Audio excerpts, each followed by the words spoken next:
What's the brokest you've ever been? I've sold blood. I donated plasma. Yeah, that's what it is. So, yeah, I've definitely done that. I did that for like a month. That was the brokest I've ever been. Not the most interesting story, but... So, when I moved back to Pittsburgh in like 2016, somebody I used to work with, they got me a job at like an education thing where they connect you to colleges. Okay. Try to get you signed up. Yeah. And she was living in like her mom and dad's crib, and it's cheap rent. Mm-hmm. Like I paid like $200 a month. Right. So I was trying to budget what I made because like after a month I quit because I didn't want to do it anymore. And I donated plasma 2 times a week because that's the max. Yep. For the entire month, I think you can make $240. Mm-hmm. I was promoting a fight. Mm-hmm. The Brian Minto's last fight. It's the guy I'm writing the movie on. Yeah.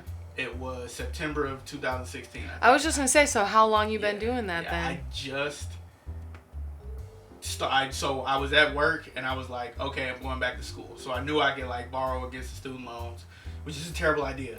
Don't do that.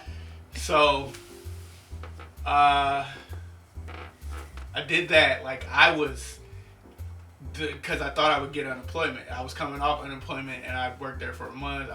Wanted them to fire me so I could collect unemployment. Right. But didn't work out that way. I put in my 2 weeks. They let me go. So I had been giving blood to make rent. I have a car payment, whole bunch of other bills due. Yeah. I just found out about, or not just found out, but I was promoting that fight and I over assumed how much the gate would be. Didn't make close to what I thought it would make. So came out of that, I think, a big loss. But it was an experience. Then that's when I got hooked up with my job at TPS. Yeah. So that was a very stressful time.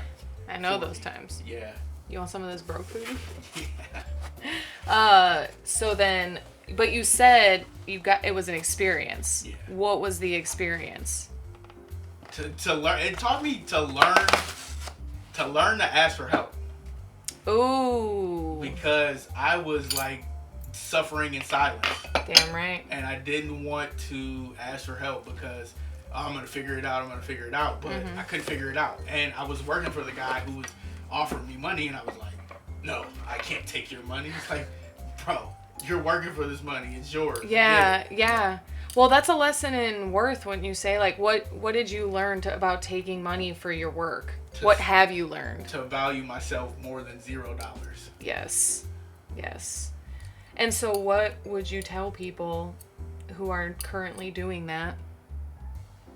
That you can't just accept the bare minimum because you feel bad or you're a people pleaser or you just have problems taking from others. Yeah. It's okay to take from others that you're working for one. Yes. That believe in you, that... You want to pull up that bench? No. Okay. That believe in you, and, it's just... I'm stubborn.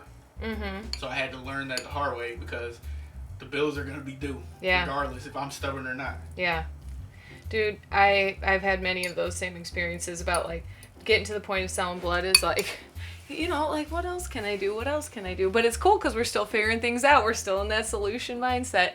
But that's, like, a big brokest I've ever been. But I've also been, I've noticed that being broke and being a starting entrepreneur, part of that is becoming resourceful.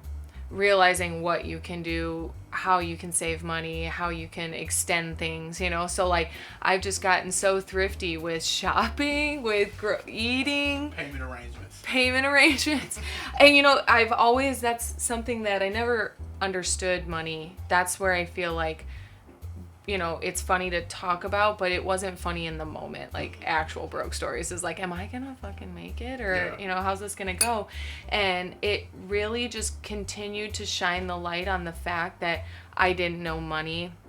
I like avoided looking at numbers, all of that kind of stuff, because I finally last year was really where it tipped the scales. Like, I'm tired of being broke. Like, this is so much anxiety or so much stress to just, like, I'm trying to avoid the stress of looking at the numbers, but I'm causing the stress of avoiding the numbers. And so I finally started looking at it, and then it shifted from like broke because I'm broke and or stupid or whatever to broke and thrifty. It's like shifted into thrifty. Like, how can I, make it work and make it happen, and then pay debt, stay up, and know that the future is coming. It's like, whoa, money management's probably pretty important. I backload everything until the end of the month, and then like the last 10 days or so, I always get freaked out. Yeah, no, man. It's like, okay, do I have everything to cover the bills? Mm-hmm. Good.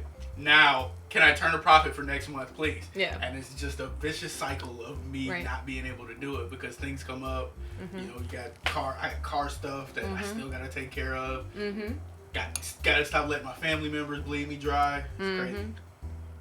And we all have our own version of a power leak, like, or a money leak. And when we can identify them is when we can really like shift out of them. Yeah.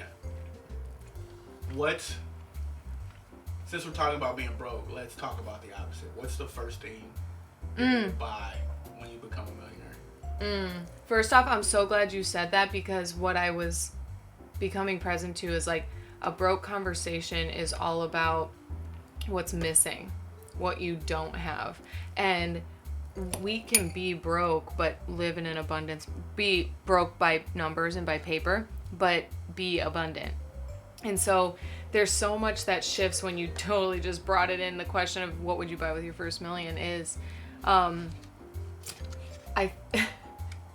I know I have $1 million, so then I can like sort the rest out after, and I just get to go buy something, it would be a Jeep, a 4-door Jeep hardtop.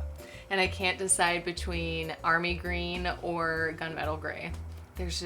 They're all so sexy with a 4-inch lift kit and everything, like, and then I get a little bitch bar to jump up on.